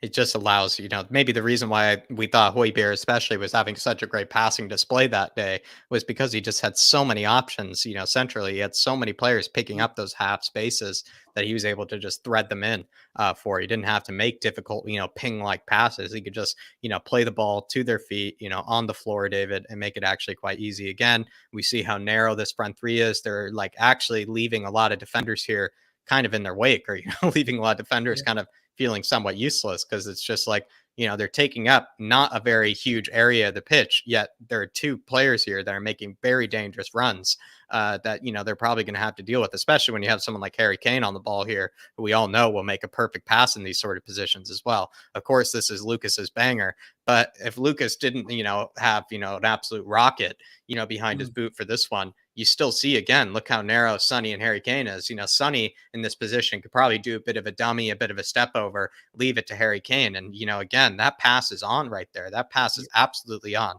So the reason I think we do play so narrow is because it allows the front three to be able to play with each other a bit more silky, a bit more kind of quick one touch passing that actually promotes, a bit more kind of chaos in the middle. And then as well, these are all players that play quite well centrally, David, as well. Maybe that's the other reason, too. Some people say, they prefer Sonny, way out wide. I think Sonny does a great job wherever he is, but I think Sonny has actually been quite spectacular picking it up in the middle of the pitch and picking it up, in space where he has acres of green grass in front of him in the middle of the pitch. I think he does actually quite well in these central areas. Same we know with Lucas. Lucas is much better in the central areas than he is out wide. And the same goes for Harry Kane as well. So maybe the other reason we play so narrow, David, is because we have three players that are very comfortable playing in these sort of, narrow, tight areas of the center of the pitch.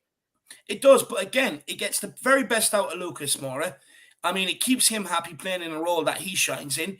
What it has done is given Son a chance to absolutely double or quadruple his numbers from last season, which is probably impossible, but it gives him a chance to get even higher in terms of numbers, because he has different options now, rather than just playing out on the left and constantly cutting in on the right, which was becoming, every fullback knew exactly what he wanted to do.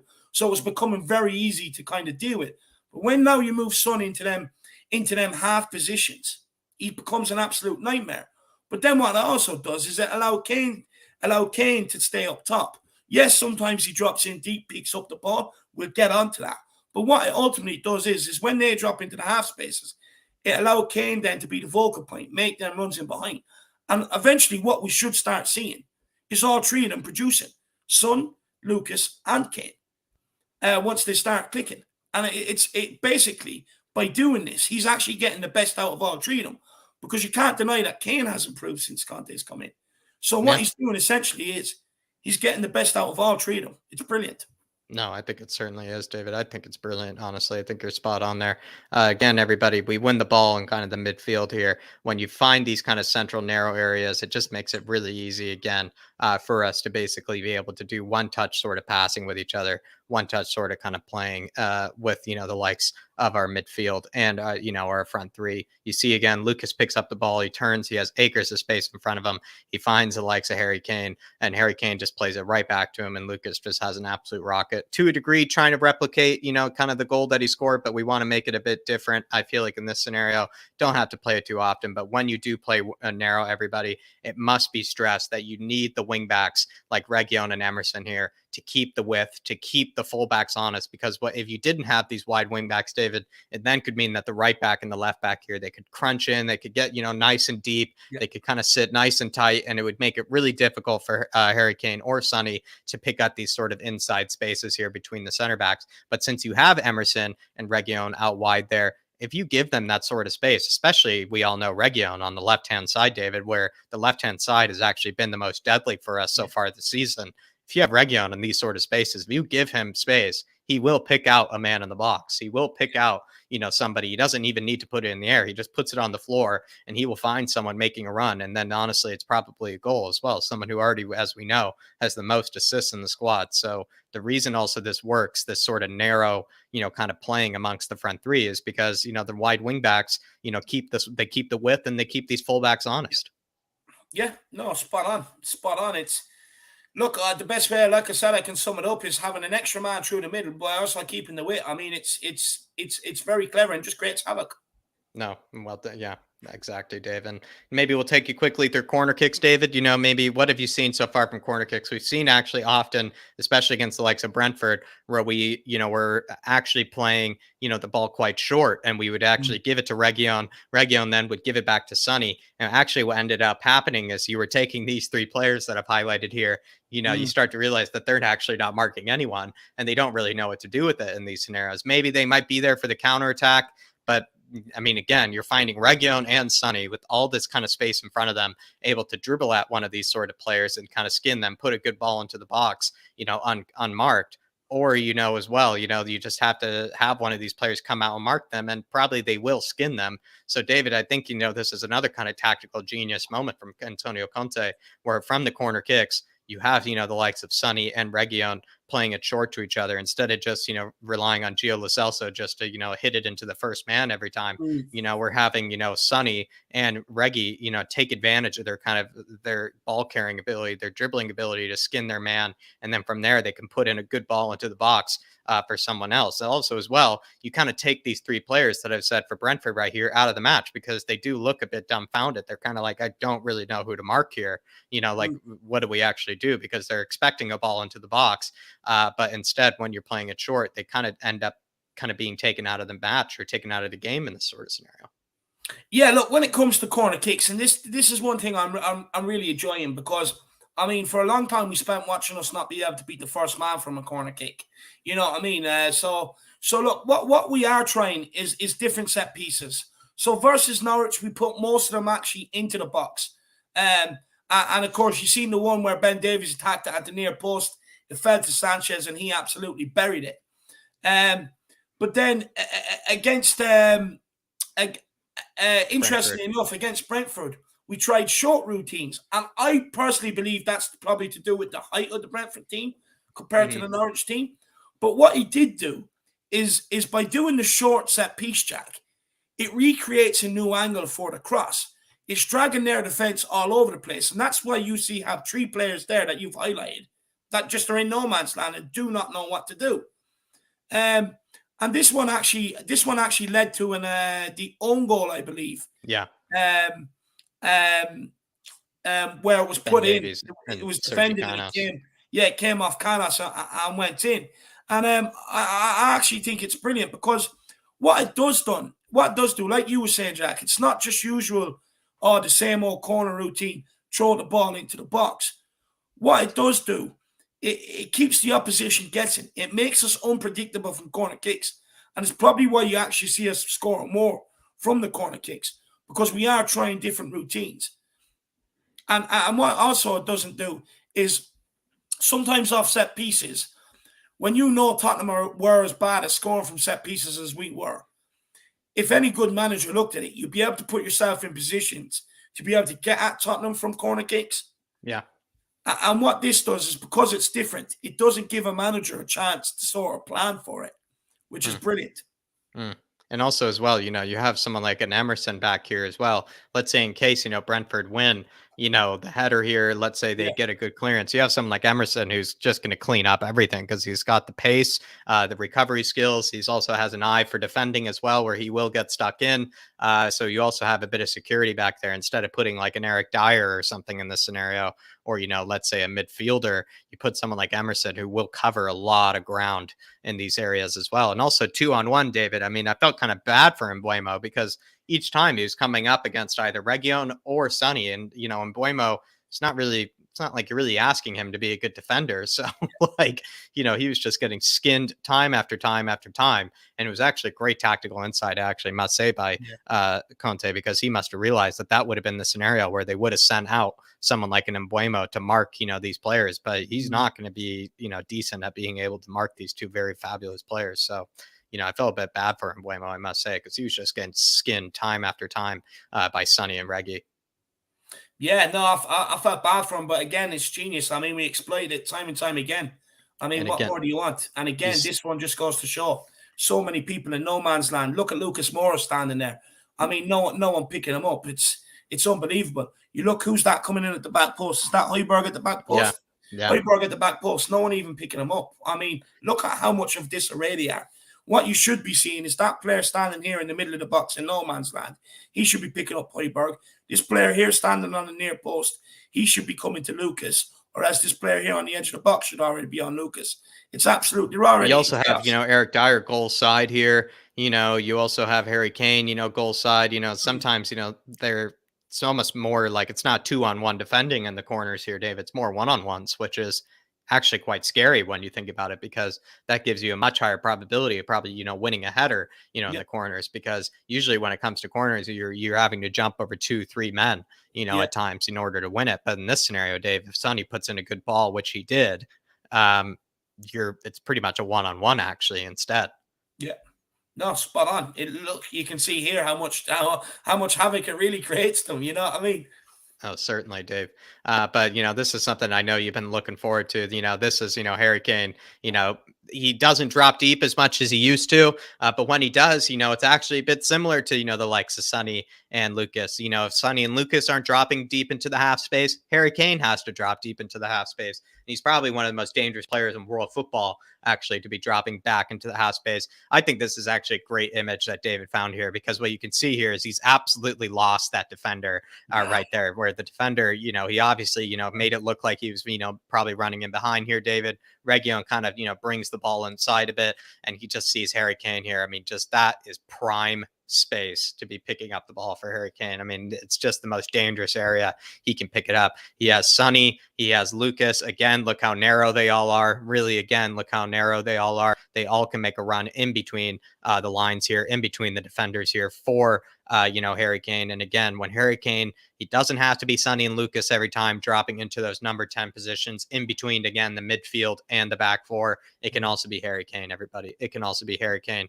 And the way we also saw that as well was when we saw Harry Kane drop deep and then play Region, in behind to then Region played, Sonny, in the back post just to tap it home. But David, Harry Kane, he also can be, quite efficient at dropping into the half spaces, because when he drops into the half space, if he has runners, if he has people making runs in behind, he will find them. No, he will 100%. Look, with Harry Kane, you got to credit Jose Mourinho for kind of like finding that ability in Harry Kane, that he can turn into Kevin De Bruyne if he needs. But what I love about this, Jack, is because, look, it was becoming predictable. You hit Harry Kane holds up the ball, turns, looks for Son in behind. So we're creating the narrowness we've created. We're creating the other options like Lucas and Son dropping into the half spaces, essentially acting like cams. It means we're not predictable. So at any moment, Harry Kane will drop in, pick up the ball, get turned and play them in. But by having the two sort of options, what it essentially is, it's a plan B. And again, it makes us unpredictable. Now, I've tried to look for a certain area on maybe what it is where Harry Kane knows he has to drop in deep, whether the ball's with a certain player or a certain area of the pitch. I haven't spotted it yet, but I will. There's because probably it's like a trigger somewhere. Ben Davies. He especially gets forward a lot of times when the ball is down the right-hand side to create that extra option. And with Harry Kane, it's just made him again. It's given him a new lease of life. You look at whether he plays here or whether he's playing up top, running in behind with Son and Lucas in the cams. It's given him so much space, so much more freedom where he can pick his passes. He can make them runs in behind. The ball's coming to him. But essentially by dropping into the space, I mean, he's one of the best passers in world football, and he doesn't even really play in a cam position. But with Son, with Lucas making them runs, it also allows Kane to drop in. Because what the Son and Lucas are doing, again, is what Kane is doing, but in reverse. Kane was running in behind and dragging the defenders with him and giving Son and Lucas the space. But as you see here, it's just roles reversed. Son is now running in behind. Lucas is going to occupy the other space in behind, which then allows Kane to drop deep and then pick up that ball. And it just makes us more dangerous. I'd probably argue that Kane dropping in and picking up the ball there probably makes us more dangerous because of his passing ability. Yeah. Rather than Son and Lucas picking up the ball. But having both options essentially makes you less not predictable. Just going with route one all the time like Jose Mourinho had that one plan. And eventually you could see under Jose Mourinho, it was very easy to end up stopping us because all you had to do was drop a midfielder in front of Kane, stop the ball coming in, and then press over the left-hand side of the pitch, take the ball off us and attack us. But here, they don't know what to do. Son, Lucas, Kane, with the way they're interchanging, dropping deep, in and out, they don't know what to do. They're absolute 6 and 7s. And you can see here, through all these images, the space that Harry Kane finds himself in. He also has 3. It's like you said, though, David, we're less predictable because you either have Sonny and Lucas doing, this sort of position that Harry Kane picks up, and then the defense has to honor that as well. But also, if Harry Kane's picking up this position, you then have the pace of Reguilon. You have the pace of Sonny. You have the pace of Lucas. And it isn't just Sonny anymore that Harry Kane's trying to find him behind. He has Reguilon. He has Sonny. He could have tried to find Sonny here as well if he liked to. If Lucas, made this, run as well, maybe around, the fullback here, he could also, make a run. You take yourself back also to this position. I mean, he has players, David. He has Sonny. He has Lucas, who eventually be making an overlapping run here as well. So it isn't just the route one approach, like you just said earlier. I mean, you're spot on, David. So everybody, like always, we do have a bit of a, because not only do we just take, little kind of images, we also like to, kind of show it in a bit of a visual kind of way as well on the tactics board. It is something that, you could basically only find over here on this channel, everybody, where you can find a bit of also the animations of exactly what we're talking about. We see Harry Kane as highlighted in yellow, picking up that half space, dropping deep. And then from there, the front 3 plays very narrow and finds, space, in behind. You again see the triangle, though, between Reguilon, Sonny, and Harry Kane there. A bit of a narrow triangle. Reguilon, coming inside to find Harry Kane, to play a pass on the floor inside to Harry Kane. Harry Kane then, picks the ball up in this half space, finds the likes of Sonny and Lucas here for maybe a nice little tapping goal. Again, we probably will see this multiple times, this sort of goal, if not already seen it before, so far in the Premier League. But again, everybody, like always, not only do we hit you with maybe the still images, we also like to, also treat you as well with a bit of the animations as well. No, absolutely. And it's great because, look, with the still images, so like some people might not be able to get what we're saying. So providing the visual graphics with it, it really hopefully should kind of hammer it home. It's like the double whammy. That's what I like to call it. William Kelly says, the thing that I like the most about Conte is that he has already identified who is willing to fight and who isn't, i.e. Ali and Ndombele. Look, I fully agree with you. And as we were saying earlier, with what we were saying about the midfield and the triangles and how unselfish you have to be to constantly be creating the option, stay switched on and stuff like that. And doing the basics. That's why you're not seeing Ali. That's why you're not seeing Ndombele. That answers them questions. They just don't want to do it. They're not fit enough, or they're not tuned in enough. They can't play that way. I don't know what it is, but that for me answers why we're not seeing an Ndombele and a Dele Alli. Plus, I don't think they work hard enough, which is what Conte needs. Even like earlier on with the counter-attack. Like with the way he expects Lucas to get back, help Emerson out. The opposite wing-back comes in, forms another one into the box. That creates 4 in the box. What you're ultimately looking for is Højbjerg and Skip, which we highlighted, is to sit in there and protect anything that drops in and around the area, or prevent one of the strikers holding it up, playing it back to someone to get a free shot off on Hugo Lloris. And with Dele Alli, with Ndombele, can you consistently trust them to get in them sort of positions defensively? No. But with Højbjerg and Skip, you know they will be there 10 times out of 10 rather than 4 or 5 times out of 10. Right. And that's why we're seeing Højbjerg and Skip and that rolled out. And that's why I don't want to see any more people criticizing them. No, because they do more of the unselfish work, and also they will cover the ground, and also as well listen to the instructions, because we all know, as we discussed on our Dele Alli show, Dele Alli at certain stages just doesn't listen to the instructions of the manager. Tanguy more or less actually the same as well. Kind of wants to do his own thing, kind of wants to do Tanguy like things, and that just doesn't comply with Antonio Conte. It's just not how Antonio Conte rolls, and it's not how maybe this team should go, because we're not a team of individuals. We need to be a cohesive unit. We need to be working for each other. So William Kelly, you couldn't be more spot on, my man. You could not be more spot on. And as well, those two, they don't offer the fight. They don't offer the grit. They don't offer the mentality as well. Sean Butler, really appreciate you, my man. Also, William Kelly, big yourself up. Sean Butler said, who's the weakest player from this 11 for this narrow system? That's a good question. I think the narrow system has to do with the front three, though. In particular, Sean, I guess you would probably say, of the players that could play in that front three in that narrow shape, you probably would say Steven Bergwijn would be the worst, because in these scenarios, Steven Bergwijn, he's not necessarily as probably good of a passer as maybe someone like Bryan Hill is. He doesn't have as good of a first touch, I would argue, as Bryan Hill does.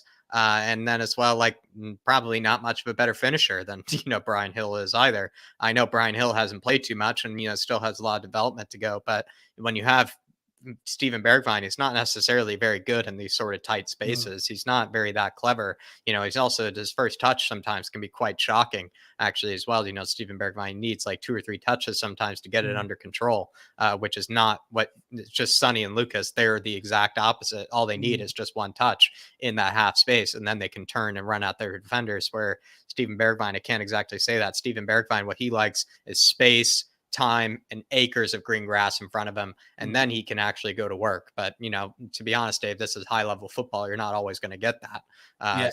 So it's just a bit unrealistic.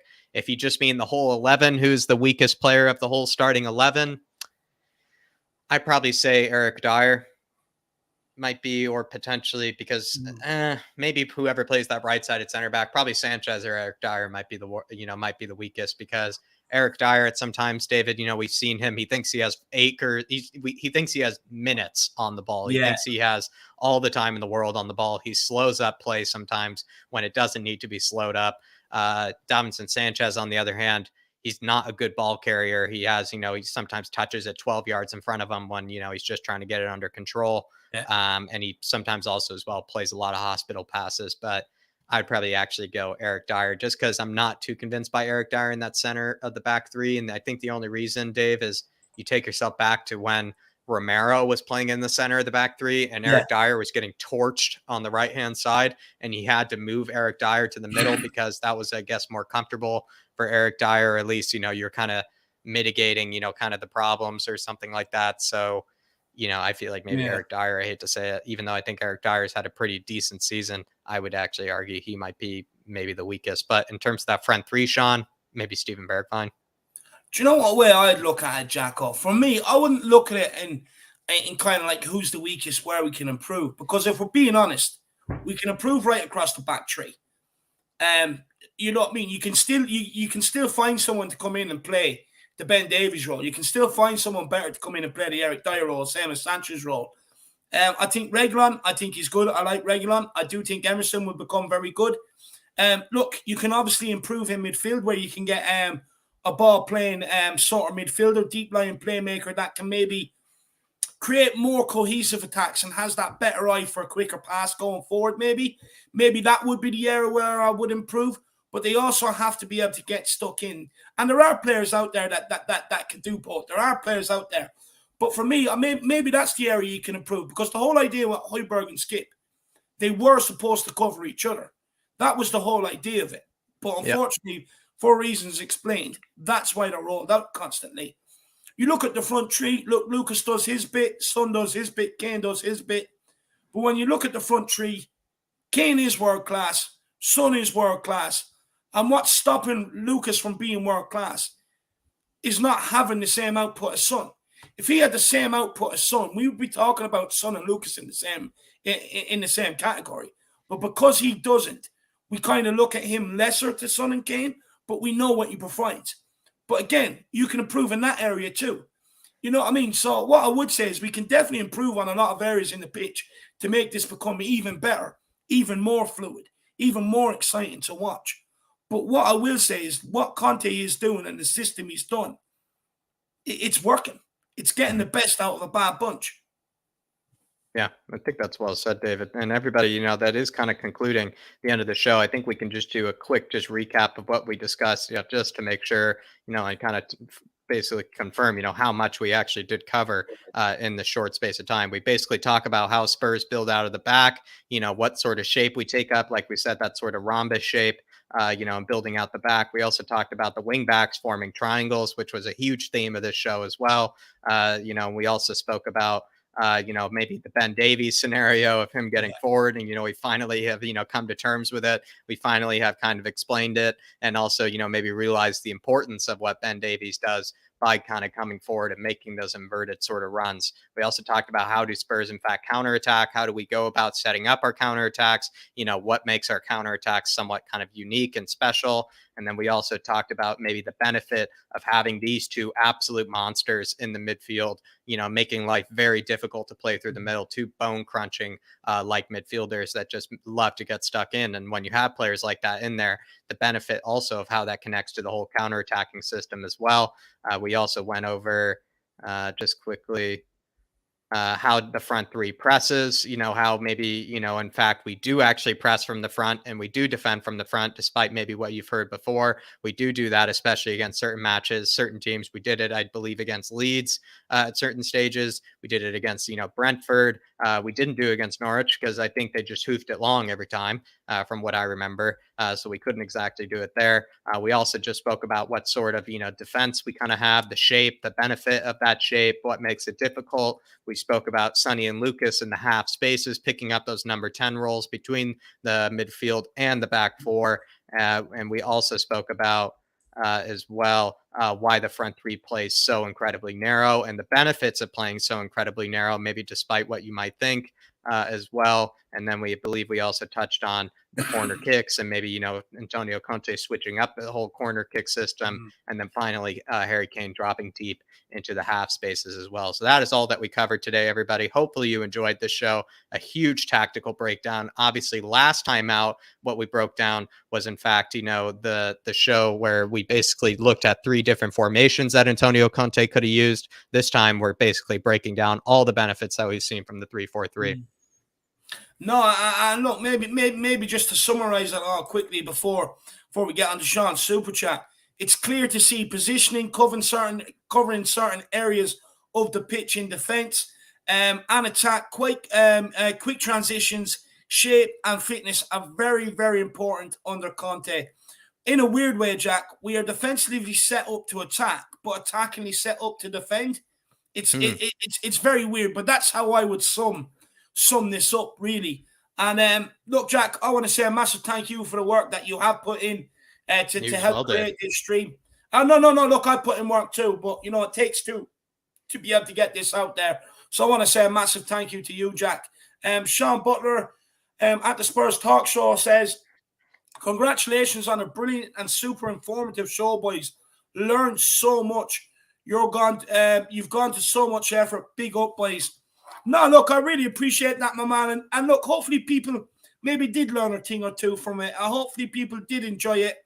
And look, we certainly went to a lot of effort, don't get me wrong, but, we enjoy it. I'll be honest with you, I was nearly getting a hard on watching these tactics, to be honest with you, especially watching the games again and keeping an eye out for certain things. It was absolutely mind-blowing, and it really has shown me how good Conte is. And if he can keep this going to the end of the season, even make this to top 6, maybe top 4, maybe pushing it. But we go again in the summer and we have a good window and we get in a couple more players in January. Genuinely, I do see us challenging for trophies next season. I Yeah. do see it, especially with what I've been looking into over the last few days, Jack. No, and Sean Butler, as always, thank you very much for the big one, my man. Thank you very much for recognizing the hard work that is put into these shows. David and I were dropping into the half spaces to create this show, just like Sonny and Lucas do. Doing the hard work, but as well, really, I'm glad that you learned a lot. As we learn a lot from you, Sean, as we learn a lot from you. Yeah. So it's good that we've been teaching each other a lot. But really appreciate you for recognizing the effort. Really appreciate you for recognizing the hard work. It really is quite kind of you. It's very, really generous of you as well, Sean. So as always, my man, really appreciate all the support that you give this channel, man. It really does go a long way, and it keeps David and I, plugging along like we have been, obviously, for a show like this. So, Sean, really appreciate you, brother. No, big up, really appreciate it. And look, guys, while we let Jack plug where you can find him, quickly, actually, do get over and smash a subscribe on Spurs Talk Show, because there is some very good content coming out. Look, he sees a lot of people, basically, quick summary, sees a lot of people criticizing Levy. He doesn't agree with it, and he's going to give the counter argument. I mean, who doesn't want to listen to it? It'd be absolutely fantastic. But why we let Jack plug his channel? If you have really enjoyed this stream, make sure you do smash that like button, smash that subscribe button if you are new, and feel free to get in a super chat and show your appreciation for the stream. Look, don't worry. We know not everybody's in a position to. We know it's an expensive time of the year, so do not worry if you can't. But if you can, why not? But look, Jacko, my man, where can people find you?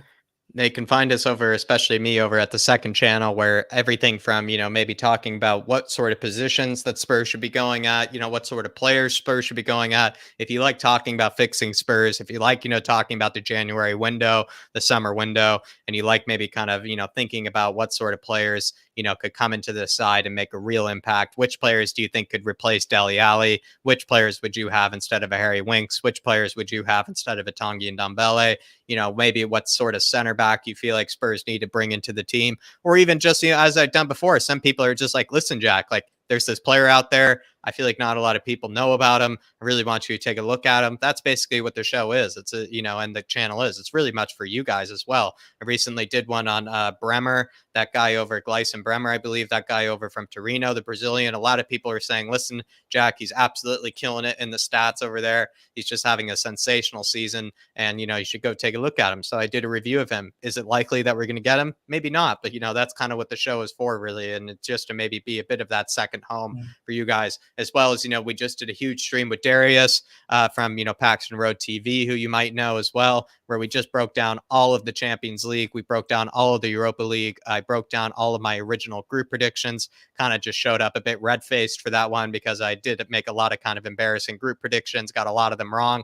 But then we also went into maybe the knockout rounds, who we see, winning the Champions League, who we see winning the Europa League and whatnot. Just had a, nice old kind of European discussion. So anything that has to do with Spurs, that maybe has to do with the transfer market or fixing Spurs, it's going to be your home. It's going to be your Bible. And if also you kind of want to talk about European football, that's, coming from a Spurs fan, a trusted source, it's also going to be your home. So it's kind of a two-part channel, a two-part kind of objective. And so hopefully you guys head on over there and enjoy what's, there to offer. No, hopefully. And guys, it's your Bible for the transfer window. I keep telling everybody, us Irish, we keep one in the bedside locker beside the bed. So you guys, you trust me, you need the flat cap your thought, guys. It's your Bible for this transfer window. I mean, look, the rumors are going to be coming in very hot and heavy. So I mean, don't worry, Jacko has got you covered over there. He'll be making sure you're up to date with all the latest and all the players that we could possibly be linked with. Spaghetti Slayer, can you do a pump up for the transfer window?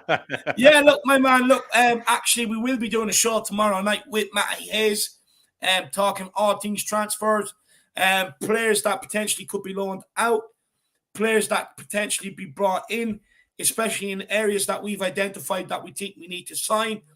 So Matty's going to give us all the latest from Tottenham Hotspur. And then, Jack's going to tell us basically the best player for value for the position we are looking in. And then we'll also be asking and grilling Matty Hayes on, who he thinks will be leaving Tottenham. And look, he's very close friends with a man that I know a lot of people watch. So, as you know, I think you can tell by maybe keeping a close eye on Matty Hayes that what he does put out is very factual, and it's always very accurate. Either a day or two beforehand or a couple of hours. So you do not want to miss that. So tune in tomorrow for the transfer show. But Spaghetti Slayer, who knows? Maybe I could sit there 20 minutes before midnight, before the transfer window opens, and get everybody revved up and pumped up. But who knows, my man? But everybody, I hope you really have enjoyed today's show. Me and Jack did put a lot of effort into it, so I do hope you've received it very well. Make sure you do smash that like button. Make sure you do smash that subscribe button. Make sure you tune back in tomorrow for Stats with Jack and the Matty Hayes transfer show. And then Thursday for the build-up and the watch-along. Loads of content here nearly every single day this week, bar Friday. So, guys, and as well, also, if you think we've missed anything or you think it's been absolutely brilliant, whatever, even if you think I'm stupid, just put a comment in underneath. It's all good for the algorithm. It really helps us out. Same as smashing the like button. So do get your comments underneath the video. But we are over and out now. So look, we'll see you back here tomorrow. Starting at around 7:30 with Jack Stats with Jack, and then Matty Hayes back here at 9:30. So guys, over and out. As always, in Conte we trust. Come on, you Spurs. Come on, you Spurs. Conte we trust.